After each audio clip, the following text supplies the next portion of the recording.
20% of modules we test have a failure in that test, suffer glass breakage. And we've also seen it in our outdoor lab where we took some modules, put them outside for a couple weeks, not even to test them, just to stabilize them outdoors.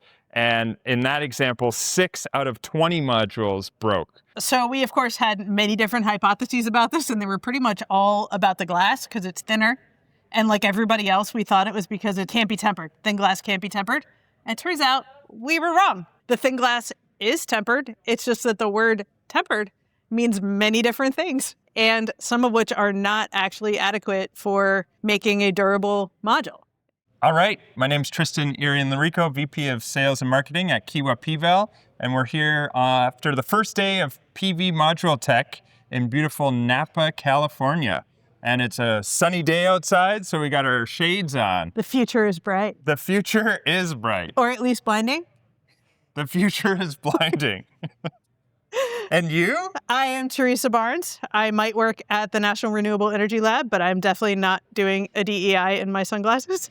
I wouldn't dare. You wouldn't dare. So today, you presented, and I presented, and both of us touched on what could be the most important reliability issue on PV modules at the moment, and that's glass breakage.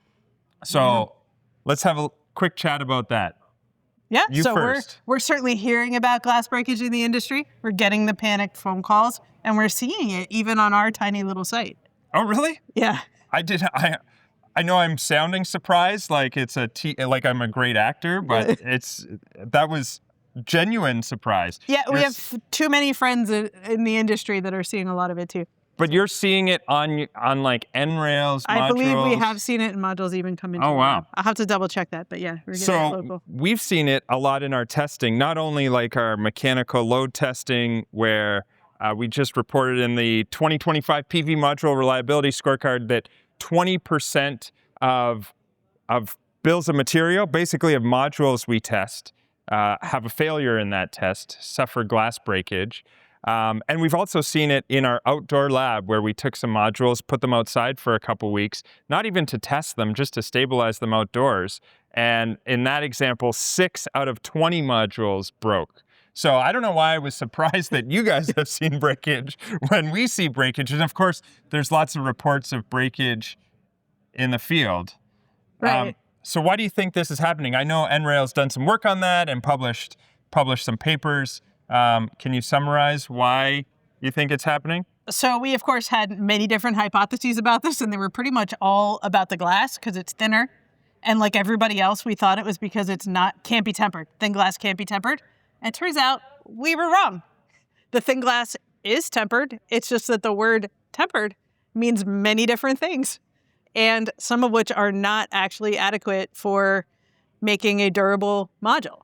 And so that we think that is part of the reason we're seeing broken glass. We're also seeing quality control issues. We're seeing innovative mounting strategies and framing that are also leading to some very floppy modules, as you all have seen our big floppy module work in the past. One thing you said in your presentation, and we've seen it in our testing as well, that glass is allergic to metal.